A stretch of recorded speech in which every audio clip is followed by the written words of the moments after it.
ನಮ್ಮ ಭಾವನೆಗಳನ್ನು ಸುಮ್ಮನೆ ನೋವಿದೆ, ನಮಗೆಲ್ಲರಿಗೂ ನೋವಿದೆ.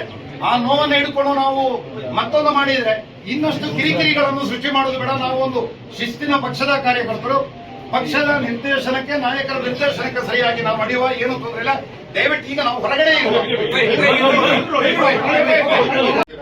ಅದರ ಬಗ್ಗೆ ಯಾವುದೇ ವಿಚಾರಣೆಗೂ ಒಂದು ನೋಟಿಸು ಕೊಡದೆ ಅರೆಸ್ಟ್ ಮಾಡುವ ಹಾಗಿಲ್ಲ. 7 ವರ್ಷಕ್ಕಿಂತ ಕಡಿಮೆ ಶಿಕ್ಷೆ ಆಗುವ ಅಪರಾಧಗಳಲ್ಲಿ ಎಲ್ಲದರಲ್ಲಿಯೂ ನೋಟಿಸ್ ಕೊಡಬೇಕು. ಈಗ ಒಂದು ಕೇಸಿಗೆ ನೋಟಿಸ್ ಕೊಟ್ಟಿದ್ದಾರೆ, ಇನ್ನೊಂದು ಕೇಸಿಗೆ ಇನ್ನು ನೋಟಿಸೇ ಕೊಟ್ಟಿಲ್ಲ. ನೋಟಿಸ್ ಕೊಡದೆ ಅದಕ್ಕೆ ಉತ್ತರ ಕೊಡಲಿಕ್ಕೆ ಅವಕಾಶ ಇಲ್ಲದೆ 7 ವರ್ಷಕ್ಕಿಂತ ಕಡಿಮೆ ಶಿಕ್ಷೆ ಇರುವಂತಹ ಅಪರಾಧಗಳಲ್ಲಿ ನೇರವಾಗಿ ಅರೆಸ್ಟ್ ಮಾಡಬಾರದು ಅಂತ ಸುಪ್ರೀಂ ಕೋರ್ಟ್ ಹೇಳಿದೆ. ಕಾನೂನು ನಮಗೆ ರಕ್ಷಣೆ ಕೊಡ್ಲಿಕ್ಕಿದೆ. ದಯವಿಟ್ಟು ನಾವು ಗೊಂದಲಗಳನ್ನು ಸೃಷ್ಟಿ ಮಾಡುವುದು ಬೇಡ. ದಯವಿಟ್ಟು ಹೊರಗಡೆ ಇರುವ, ಶಾಂತವಾಗಿರುವ, ಏನು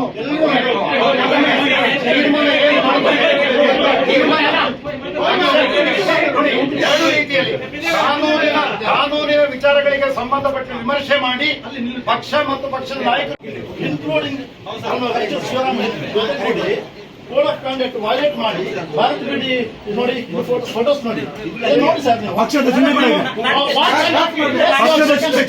ಪ್ರಶ್ನೆ ಉತ್ತರ ಮಾಡಕ್ಕೆ ನಾನು ಅಧ್ಯಕ್ಷ